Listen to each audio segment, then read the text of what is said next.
Video में आप सीखोगे मानव में पाचन तंत्र।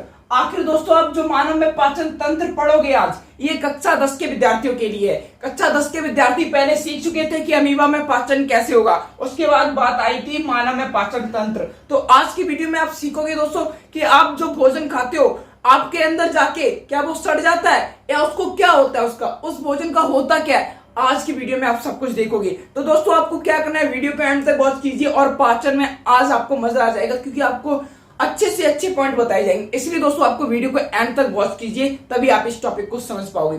ठीक है दोस्तों, अब दोस्तों जो मानव में पाचन जो होता है वो आहार नली में होता है। अब आहार नली में निम्नलिखित कुछ भाग है जिनमें अलग अलग प्रकार की चीज, अलग अलग प्रकार का पाचन होता है। तो दोस्तों आपको ये जो भाग लिखे हुए हैं यहाँ पर, ये क्रम से याद होने चाहिए। क्या लिखा है, पहले नंबर पे है दोस्तों मुख, दूसरे नंबर पे है ग्रास नली, तीसरे नंबर पे अमाशय, चौथे नंबर पे छोटी आंत, पांचवें पे बड़ी आंत, छठे पे गुदाद्वार। अब आप लोग सोच रहे हो क्या ये है, इससे पाचन तंत्र से क्या संबंधित है, वो सब इसी से संबंधित है। आपका जो पाचन होगा वो दोस्तों बस इन सब से आगे कहीं नहीं जाएगा। अब आप सीखोगे दोस्तों कि आखिर मुख की क्या भूमिका है, ग्रास नली की क्या भूमिका है और अमाशय की क्या भूमिका है, छोटी आंत की क्या है, बड़ी आंत की क्या है और गुदाद्वार की क्या है। इन दोनों को दोस्तों आप तो 1 मिनट में ही सीख जाओगे, कोई बड़ी बात नहीं है। लेकिन जो मेनली बात है वो इन तीनों की रहेगी।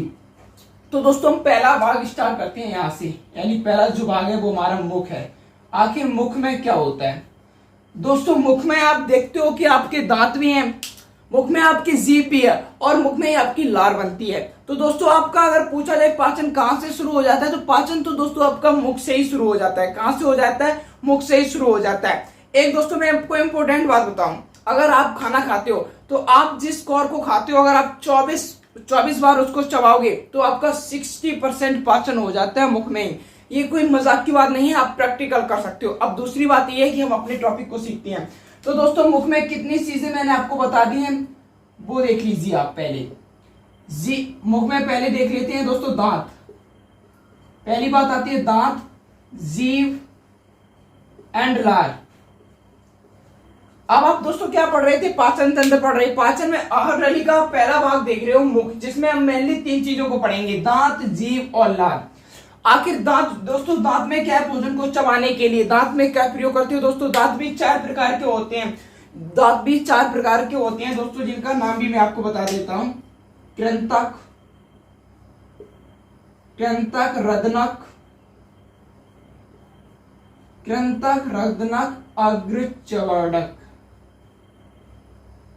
अग्रचवर्णक एंड चवर्णक।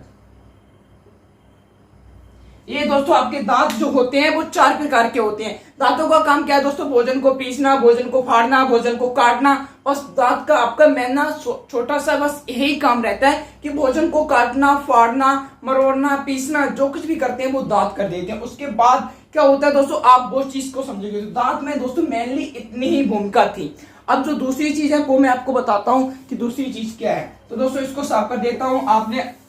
अगर आपने दोस्तों ना लिख पाए हो तो आपको क्या करना होगा, वीडियो को बैक कर देना, आप देख लोगे। अब दोस्तों मैं आपको बताऊंगा जीभ। दोस्तों आप ये है आपकी जीभ, मान लीजिए ये क्या है आपकी जीभ। ये तो दोस्तों मार्कर से एक आकृति बनाई हुई है, लेकिन आपको क्या मानना है, ये आपकी क्या है, एक जीभ, ये आपकी जीभ है। तो दोस्तों आप कुछ खाते होगे तो कभी आपको नमकीन लगता होगा, कभी कड़वा लगता होगा, कभी मीठा लगता होगा। लेकिन दोस्तों आपने अभी तक गौर किया कि अगर मैं अपनी जीभ पे कुछ चीज रखूं तो कौन सी हिस्से पे हमें कड़वा महसूस हो रहा है, या कौन सी हिस्से पे हमें कोई चीज नमकीन लग रही है, या कौन से हिस्से पे हमें कोई चीज मीठी लग रही है। वही चीज मैं आपको बता रहा हूं। देखो क्या होता है दोस्तों, ये आपकी जीभ होगी। दोस्तों अगर आपकी कोई चीज मीठी होगी तो वो यहाँ पर लगेगा, इस भाग में, मतलब इतने भाग में। आप अपनी जीभ खोलिए और इतने भाग में आपको वो चीज मीठी लगेगी। क्या लगेगी, मीठी, यानी मीठी या मीठा। यहाँ पर स्वाद लगेगा आपको मीठा। यहाँ पर स्वाद कैसा लगेगा, मीठा। और दोस्तों इतने भाग में, क्या दोस्तों, इतने भाग में ये जो भाग हो गया, यहाँ पर आपको लगेगा नमकीन। यानी जो आप दाल मोठ खाते हो वहां पर वो दोस्तों आप नमकीन चीज का महसूस इधर, यानी दोस्तों इस साइड और इस साइड ही महसूस कर पाते होगे। यानी इधर क्या लगेगा दोस्तों, आपको नमकीन स्वाद। अब दोस्तों आपने कभी आंवला खाया होगा तो वो दोस्तों आपको बहुत खट्टा लगा होगा। तो आपने कभी गौर किया है कि वो खट्टा किस भाग में लग रहा है। तो दोस्तों इस भाग में जो आपको चीज लगती है वो लगती है खट्टी, इस भाग में लगेगा दोस्तों आपको खट्टा, और दोस्तों इस भाग में लगता है आपको जो इतना भाग होता है यहाँ पर लगता है कड़वा। तो दोस्तों आपने देखा जीभ में दोस्तों स्वाद कड़काएं होती हैं जिनसे हम स्वाद पहचान सकते हैं, लेकिन बात ये आती है कि हम जीभ के कौन से हिस्से से कैसा स्वाद पहचान पा रहे हैं, जान पा रहे हैं कि ये मीठा है ये नमकीन है। तो मैंने आपको बता दिया जो यहाँ पर भाग होता है उसमें मीठा होता है, जो साइड में यहाँ पर इतना होता है यहाँ पर नमकीन लगता है, और दोस्तों यहाँ पर लगता है खट्टा, और यहाँ पे बीच में लगता है कड़वा। ये चीज आपने सीख ली जीभ के बारे में। अब आप देखोगे किसके बारे में दोस्तों, 1 मिनट मैंने जस्ट यही रखा है। अब आप सीखोगे कि आखिर लार की भूमिका क्या है। तो दोस्तों मुख में आपने दांतों के बारे में सीख लिया, जीभ के बारे में सीख लिया, अब आप देखोगे लार के बारे में कि आखिर लार की क्या भूमिका रहती है वो देखोगे आप। लार की जो भूमिका रहती है वो देखोगे आप, इसको भी मैं इरेज कर दे रहा हूं। लार की क्या भूमिका रहती है वो देखो आप। लार दोस्तों, लार में लार ग्रंथि होती है, क्या लार ग्रंथि, और दोस्तों लार में एक पाचन के लिए एक एंजाइम पाया जाता है। लार में जो एंजाइम पाया जाता है उसे हम टाइलिन एंजाइम कहते हैं, क्या टाइलिन एंजाइम। दोस्तों लार में क्या कुछ नहीं है, एक भोजन का पाचन स्टार्ट हो जाता है तो दोस्तों लार में एक एंजाइम पाया जाता है जिसे हम टाइलिन एंजाइम के नाम से जानते हैं। तो दोस्तों आपने देखा आपका मुख का पोर्शन कंप्लीट हो चुका है। आपने इतनी चीज सीख ली थी दांत थे जो भोजन को काटने फाड़ने चबाने का कार्य कर रहे थे, जीभ से हम ये पता कर पा रहे थे हमें कौन सा स्वाद कैसा लग रहा है, और हमने लार ग्रंथि से पता किया लार में एक टाइलिन एंजाइम पाया जाता है। तो लार का सिस्टम खत्म हो गया, यानी मुख में जो चल रहा था पाचन की प्रक्रिया वो हमने अच्छे से सीख ली। अब हम सीखेंगे ग्रास नली के बारे में। किसमें? ग्रास नली के बारे में। आपका जो नंबर 2 चीज है वो है क्या? नंबर 2 है ग्रास नली। अब आखिर ग्रास नली की क्या भूमिका रहती है वो देखिए। अब दोस्तों ग्रास नली से पहले एक चीज होती है श्वसन तंत्र में ग्रसनी। तो जैसे दोस्तों हमारा भोजन मुख से कहाँ जाएगा? ग्रास नली में जाएगा, लेकिन ग्रास नली से जाने से पहले दोस्तों एक सिस्टम होता है ग्रसनी का।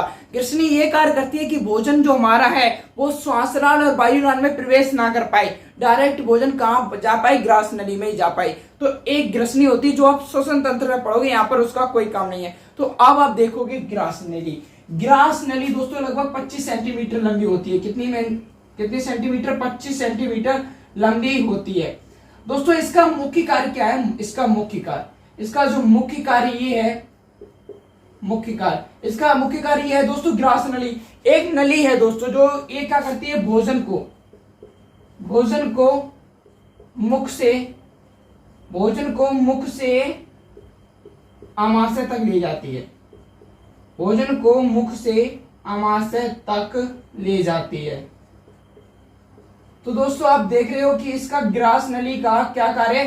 ये दोस्तों क्या करती है, जैसे ही भोजन ग्रास नली में पहुंचा तो ये मुख से भोजन को आमाशय में पहुंचा देती है। कहाँ पहुंचाती थी? आमाशय में। जैसे दोस्तों आपका क्या हुआ, ग्रास नली जो कि 25 सेंटीमीटर लंबी होती है, तो ये क्या करती है? मुख से भोजन को आमाशय तक पहुंचा देती है। इसमें दोस्तों एक श्लेष्मा ग्रंथि भी होती है।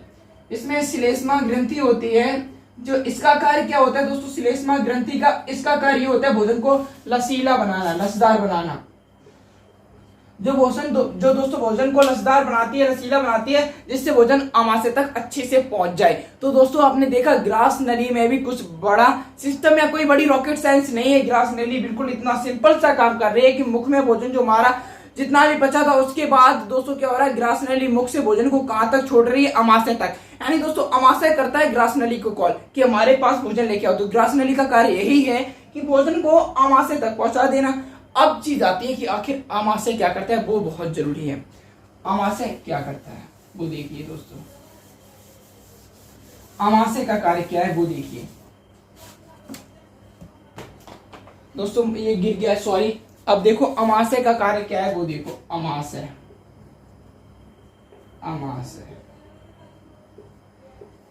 दोस्तों, आमाशय क्या क्या है? अब हम आगे अपने नंबर 3 वाले पोर्शन पे जो है दोस्तों आमाशय। आखिर ये आमाशय का कार्य क्या है दोस्तों? आपका जितना भोजन पचना था अब पच चुका है, अब वो जा चुका है आमाशय में। आखिर आमाशय में क्या सिस्टम है वो सब चीज आज आप देखोगे। तो दोस्तों आमाशय में एक रस होता है जिसे जठर रस के नाम से जानते हैं। आमाशय दोस्तों जठर रस को स्रावित करती है। किसको? जठर रस को। ये बात आपको ध्यान रखनी है कि दोस्तों अमाशय किसको स्रावित करती है। अमाशय जो स्रावित करती है वो जठर रस को स्रावित करती है। किसको? जठर रस को स्रावित करती है। और दोस्तों जठर रस में जठर रस होती है, ये इनमें 3 प्रकार के एंजाइम होते हैं। क्या होती है? 3 प्रकार के एंजाइम। दोस्तों मैं आपने क्या तक देख लिया कि अब आपका भोजन आ चुका है अमाशय। तो अमाशय में होता है जठर रस, यानी अमाशय जठर रस को स्रावित करती है और जठर रस में 3 प्रकार के एंजाइम होते हैं। उनका नाम क्या है वो देखिए दोस्तों। उनका नाम होता है, ये देखिए, आखिर उनका पहला जो एंजाइम होता है जिसे हम बोलते हैं पिप्सिन। पहला एंजाइम क्या होता है? पिप्सिन। पहला है दोस्तों पिप्सिन, इसको मैं ठीक से लिख दे रहा हूं, पहला है दोस्तों पिप्सिन। और दूसरा है दोस्तों आपका हाइड्रोक्लोरिक अम्ल। हमने यहाँ पे दोस्तों HCl लिख दे रहा हूं क्योंकि व्हाइट बोर्ड छोटा होने के कारण। दोस्तों पहला एंजाइम पिप्सिन है, दूसरा HCl, तीसरा है श्लेष्मा। श्लेष्मा जिसे हम म्यूकस भी कहते हैं, ठीक है दोस्तों। अब इनका कार्य क्या है वो देखिए दोस्तों। पेप्सिन का कार्य क्या होता है? ये दोस्तों जैसे मान लीजिए आपने भोजन खा लिया, तो दोस्तों पेप्सिन का कार्य होता है प्रोटीन का पाचन करना। पेप्सिन का कार्य क्या है दोस्तों? प्रोटीन का पाचन करना। क्या दोस्तों? प्रोटीन का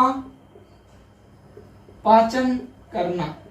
पेप्सिन का कार्य क्या है दोस्तों? प्रोटीन का पाचन करना। लेकिन दोस्तों ये प्रोटीन का पाचन तब करेगा जब वहां पर माहौल, वातावरण अम्लीय होगा। वातावरण कैसा होगा दोस्तों? अम्लीय। वातावरण अम्लीय होगा। कैसा दोस्तों? अम्लीय। अगर दोस्तों मैंने अब आपको एक एंजाइम के बारे में पढ़ाया पेप्सिन, जो जठर रस में था। दोस्तों पेप्सिन में क्या होगा? ये पेप्सिन जो काम करता है वो प्रोटीन का पाचन करता है। क्या करता है? पेप्सिन जो होता है वो प्रोटीन का पाचन करता है। लेकिन दोस्तों प्रोटीन का पाचन ये तब करेगा जब इसको अम्लीय वातावरण मिलेगा। जैसे दोस्तों आप अपने स्कूल में तब पढ़ पाओगे ना जब वो पढ़ाई वाला माहौल होगा। अगर सब बच्चे शोर मचाए तो आप नहीं पढ़ पाओगे। जब क्लास चल रही होती तब आप अच्छे से पढ़ लेते हो। ठीक इसी प्रकार ये दोस्तों प्रोटीन का पाचन पेप्सिन तब करेगा जब माहौल अम्लीय होगा।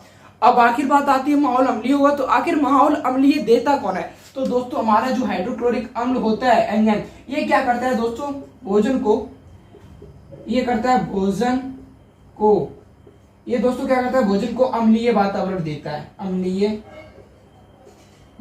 वातावरण देता है। यानी दोस्तों आपको भोजन को अम्लीय वातावरण कौन देता है? तो हाइड्रोक्लोरिक अम्ल। पेप्सिन क्या कर रहा था दोस्तों? प्रोटीन का पाचन तो कर रहा था, लेकिन उसे पाचन करने के लिए जो मेन भूमिका रहती थी वो ये रहती थी वहां पर वातावरण अम्लीय होना चाहिए। लेकिन आपका जो हाइड्रोक्लोरिक अम्ल होता है वो भोजन को अम्लीय वातावरण देता है। क्या करता है? जब भोजन को अम्लीय वातावरण देता है फिर पेप्सिन अपना कार्य करके प्रोटीन का पाचन कर देता है। कोई रॉकेट साइंस नहीं है। दूसरी बात आती है कि दोस्तों फिर ये श्लेष्मा क्या करता है? दोस्तों एंजाइम हमारे जो एसिड होते हैं हमारे शरीर के लिए हानिकारक भी होते हैं, तो अमाशय को कोई हानि ना पहुंचे तो श्लेष्मा जो होता है वो आंतरिक स्तर पर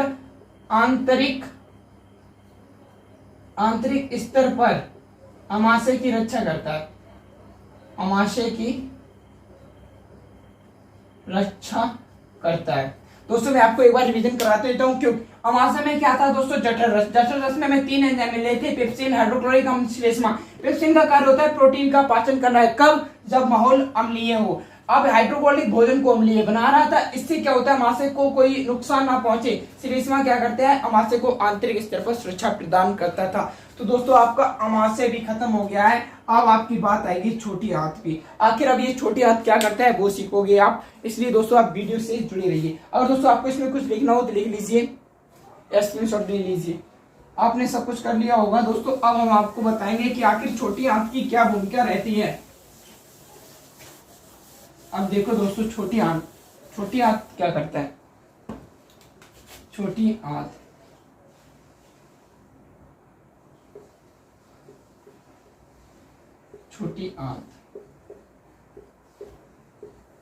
दोस्तों छोटी आंत जो होती है वो आपकी 3 प्रकार की है, जिनमें दोस्तों एक होता है इड्यूनियम।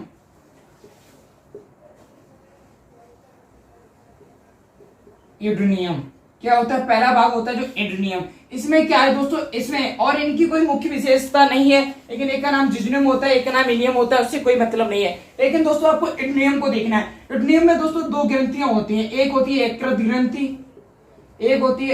ग्रंथि और दूसरी होती है अग्न्याशय ग्रंथि।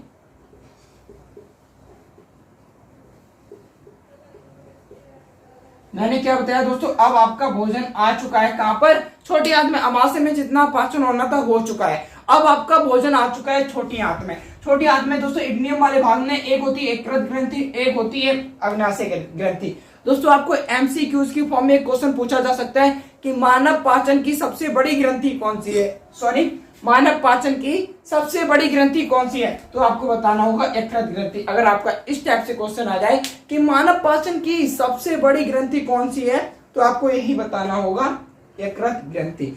अब दोस्तों यकृत ग्रंथि का कार्य क्या है वो देखिए आप।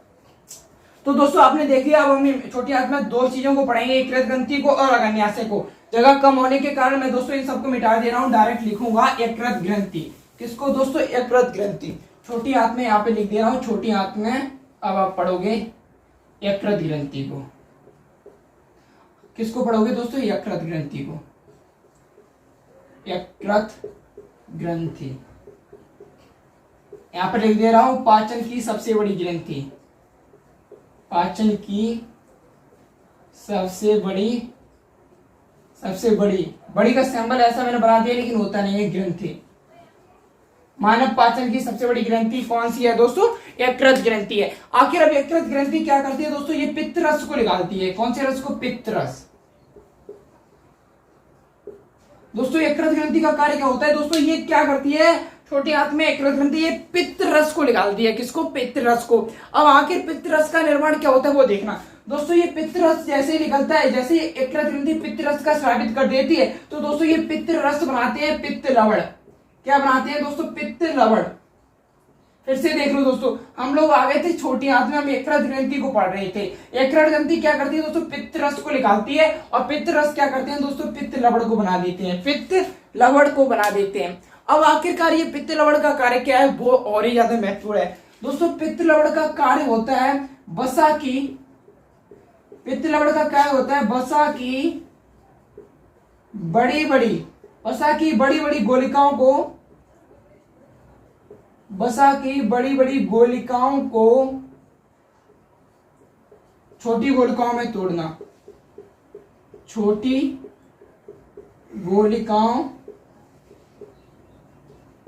गोलिकाओं में तोड़ना।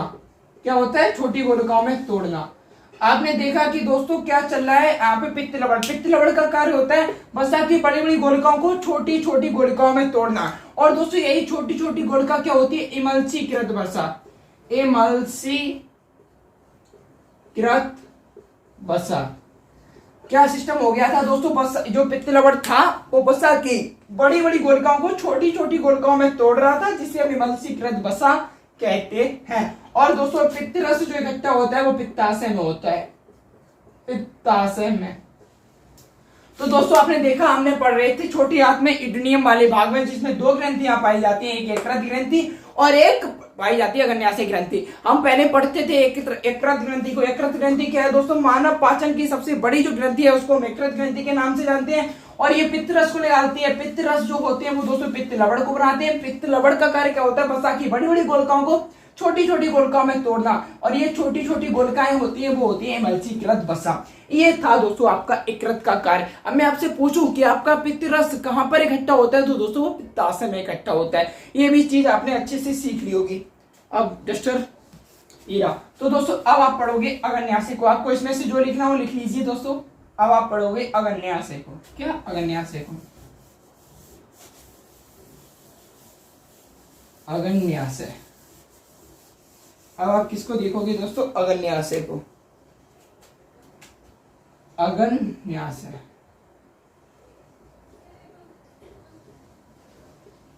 मैं दोस्तों आपको एक इंपॉर्टेंट चीज बता दूं, अग्न्याशय एक मिश्रित ग्रंथि है। कौन सी ग्रंथि है, मिश्रित। जब ये दोस्तों मिश्रित ग्रंथि है, कौन सी ग्रंथि, मिश्रित, यानी इसमें दोस्तों दो ग्रंथियां होती हैं। कौन सी, एक होती है बाह्यस्रावी, एक होगी दोस्तों बाह्यस्रावी ग्रंथि, और एक होगी अंतःस्रावी। क्या दोस्तों, अंतःस्रावी।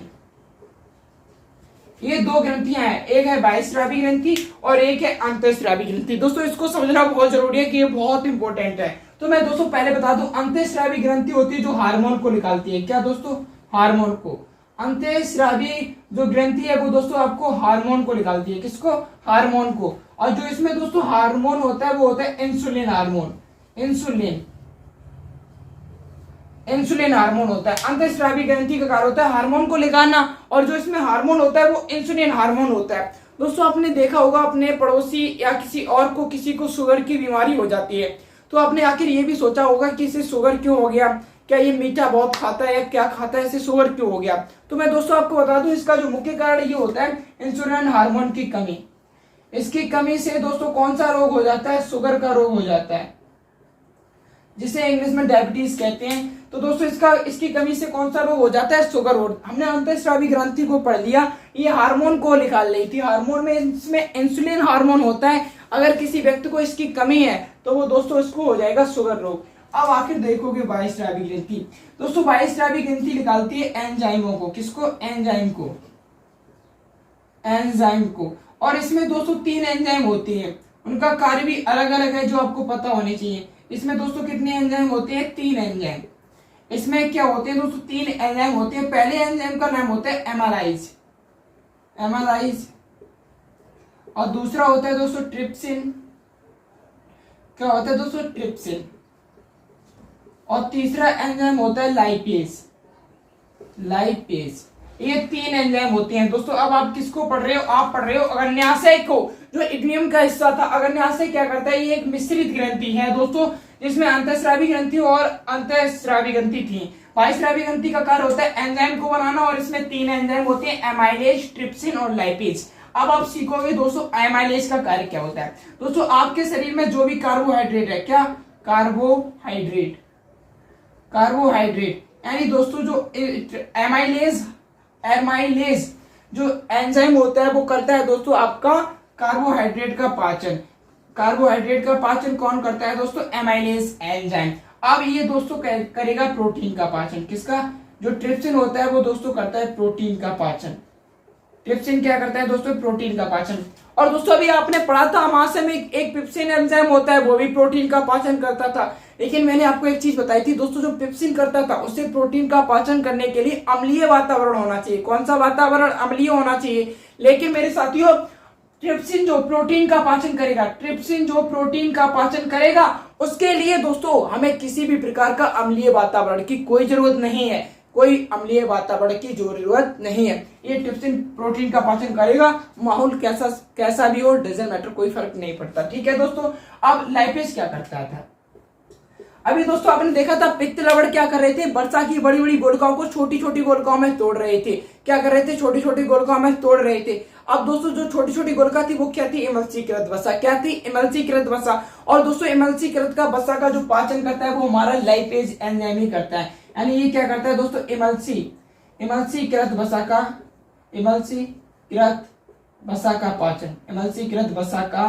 पाचन। इमल्सीकृत वसा का पाचन कौन करता है दोस्तों? यही करता है। अब इसके बाद क्या होता है दोस्तों, आप इसको स्क्रीनशॉट लेना चाहो ले लो। उसके बाद दोस्तों इसमें कोई लिखने की जरूरत नहीं है, मैं आपको ऐसे ही समझा दे रहा हूँ। बड़ी आंत गुदाद्वार में क्या होता है?